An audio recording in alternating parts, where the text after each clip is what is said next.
What's good? It's Light 360, and today we're going to be doing an astrological observation of the sky. We got the sun in Pisces and the moon in Taurus, and the theme for this is going to be making sense out of our dreams, imaginations, and fantasies.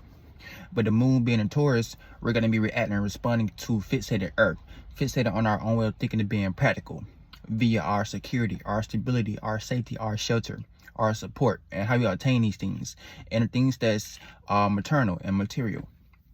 And the way we're going to be going about this energy and what we're going to be consciously aware of is going to be the sun in Pisces. So with the sun being in Pisces, the things that we're going to be consciously aware of is mutable water, being mutable, changeable, and adaptable to our own and other ways of dealing with the emotions and feelings via our faith, our beliefs, our imaginations, our fantasies. Well, let's separate this first. Since it's ruled by Jupiter, the feminine, since Pisces is the feminine side of Jupiter, it's gonna be dealing with the energy of faith, belief, morality, spirituality, broad philosophical points about the world, spirituality, and God. And since it's co-ruled by Neptune adding this extra emphasis to it, then that's where the dreams, the imaginations, and the fantasies, and the illusions and the delusions gonna come from. So what Pisces have to deal with and what Pisces have to learn in this lifetime, they got to give depth. Since it's the feminine side of Jupiter, we have to give depth to it in illusion, so that we can become the higher octave of Jupiter, so we can become the higher octave of Pisces, so we can be that spiritual teacher, so we can be that spiritual person, so we can be that woke person, so we can be that spiritual teacher. We got to get depth to any illusion that we was in. So that's what we got to learn this lifetime. That's the energies that we got to get grips with. But with the sun being in Pisces and the moon being in Taurus, this is going to create an opportunity. So we're gonna have this opportunity to feel emotionally comfortable with our actions and our viewpoints. So the things that we're going to be acting on, and things that we're going to be seeing, we're going to be wanting to act on our dreams, our illusions, our imaginations, our fantasies, our creativity. But we're going to be wanting to feel comfortable with emotional security. We're going to be feeling comfortable about going about our security, our stability, our safety, our shelter, and how we obtain these things, and how we manifest, and how we obtain material things. And since Taurus is ruled by the second house, this also gives Taurus this emphasis of how we plant seeds to build our self-esteem and what we value, and the people, places, and things that we value, and the things that we have to offer to the world. So this is going to be kind of like a good opportunity. This is kind of like a good alignment to utilize during this period of time to really manifest and to transmute some energy into your creativity, and to manifest your creativity into reality. Whatever you have in the fourth, fifth, and sixth dimension that you have admitted as an imagination, to actually make sense out of these things, to actually see how these things can work, and to see how we can ground these things and make these things something we can stand on, and not having to worry about if that's going to be an expectation tomorrow. So we also got to feel alignments, aligning the moon, our heart space, that's going to be affecting us as well. We got the moon square Mercury. With the moon square Mercury in Aquarius, we're going to be having to learn how to gain emotional comfortability with our thoughts and how we think, and the things that we're communicating, and how we associate ourselves, and the people, places, and things that we are associated with. We're going to have to learn how to conduct this energy more sufficiently during this period of time. We're going to have to learn how to separate what helps us and what harms us when it comes to the people, places, and things that we are associating with, to see which are the right individuals that we can associate ourselves with, so we can be able to build that mental connection, to see if these people match us, like match our energies, match our characteristics, and match our traits. And the things that we're going to be trying to see what these people matches, the things that we're going to be emotionally connected to during this period of time, which is going to be our security, our stability, our how we obtain these things, how we manifest, and how we materialize. We're going to be seeing if these people, if we're around the right individuals that can help us go about these things, or if we're around the wrong individuals that's really setting us back, and really being like energy vampires, and not being on that same playing field with us. And then we also got the moon square in Saturn. And with the moon square in Saturn, we're all going to be learning how to emotionally detach from what's the word? Mental forms, old and outdated mental forms that no longer serve us. We're gonna have to learn how to detach from these old and outdated mental forms that no longer serves us, that we was connected to, that we was trying to associate, that we was communicating, that we was relating with other individuals via our associations, how we associate ourselves and how we conduct ourselves in the public arena. So we're gonna have to learn how to detach from these things, because these things are no longer serving us anymore.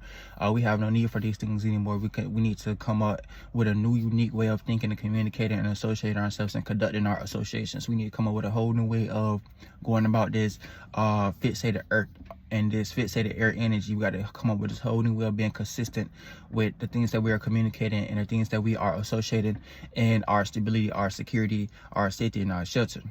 And that leads us right into the next alignment. We got the moon conjunct Uranus. And with the moon conjunct Uranus, this is going to be emotional changes that can lead us into gaining a new way of obtaining security, stability, safety, shelter, and support.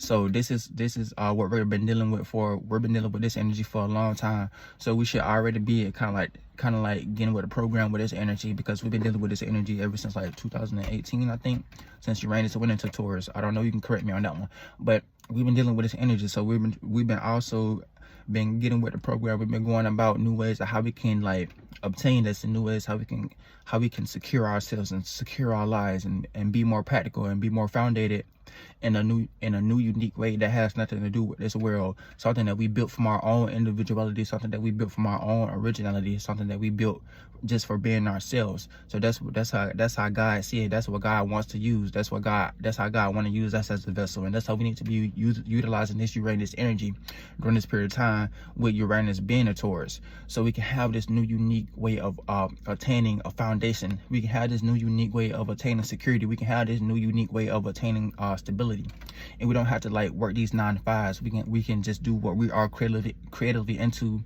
and utilize our gifts and talents for this energy, for manifesting, for materializing.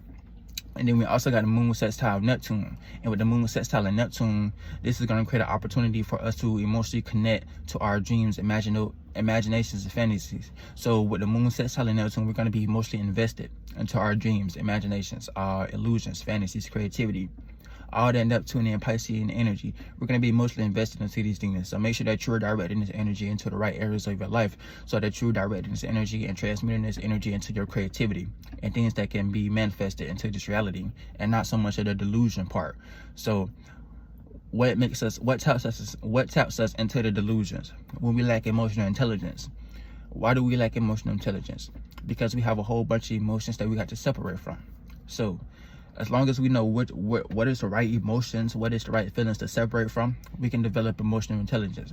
So it's really about developing emotional intelligence with this energy, so that we can know what emotions needs to be conveyed with others, or what emotions and what ideas and what conversations, what creative attributes need to be kept to ourselves, because we can't be showing our pearls to anybody and any old body.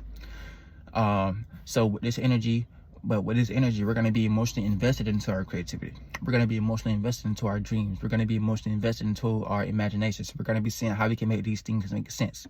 We're going to be seeing how we can ground these things. We're going to be seeing how we can manifest these things. We're going to be seeing how we can stabilize these things, and how we can be more consistent and more productive with our dreams, our imaginations, our fantasies, our delusions, and our illusions.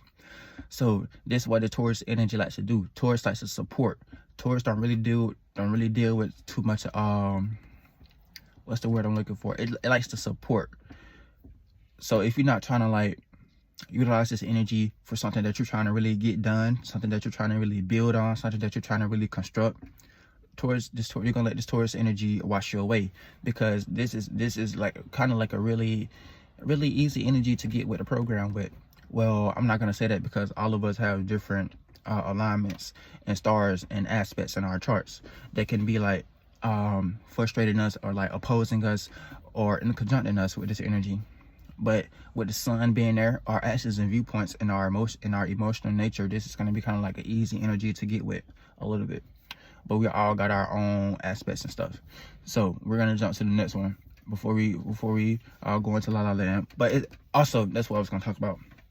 It's also going to be easy for us to get like, since the moon is exalted in Taurus and Pisces is home in Neptune, This is the things that we're going to be feeling comfortable with. These are the things that we're going to be feeling like, that we're going to be kind of like running towards. We're going to be kind of running towards the planets that's home and the planets that's exalted.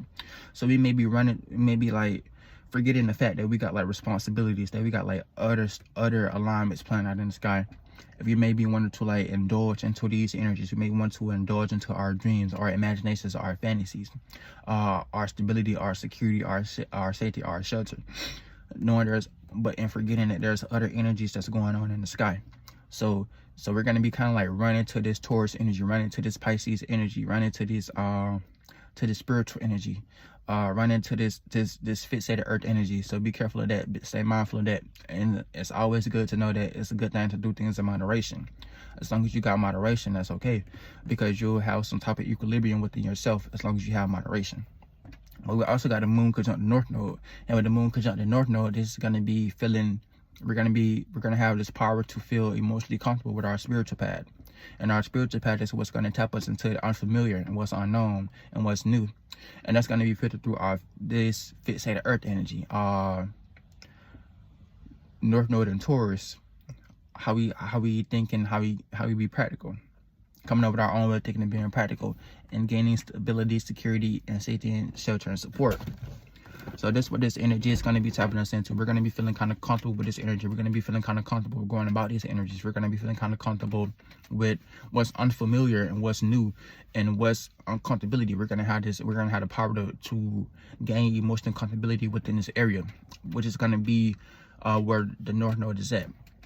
And then we also got a moon trining Pluto. And with the moon trining Pluto, this is going to be emotional transformations. We all got this gift to have going through an emotional transformation when it comes to things like our status, our career, our business, our security, our stability, our safety, our shelter, and how we gain support and how we get support. So we're all going to be going through emotional transformation with this energy as well. So this is kind of like some good earthly energies to utilize to get things done during spirit time, to really put your feet in the ground and to really like start building on whatever imagination that you have, to start building on whatever dream that you have, to start building on whatever fantasy that you have. But we really should have been participating with this energy, because we know that Pluto is in late degrees Capricorn. So we should have been again with we should have been transforming our status, our career, what we want to be known for, how we want to be seen, because Pluto finna get ready to go into Aquarius. So right now it's kind of sharing energies with Aquarius right now. We're kind of sharing those humanitarian energies, and this fits in this cardinal earth energy where we're talking about Pluto. So these are going to be the things that we're going to be transforming during this period of time, with Pluto being in Capricorn and on the cusp between Capricorn and Aquarius. So we're going to be trying to develop a status, a career, a position that others can be a part of, that we can make a part of others, so that we can be on a more humanitarian level. So whatever we're known for, whatever we're trying to build, whatever popularity or whatever position that we develop, with Pluto being on the cusp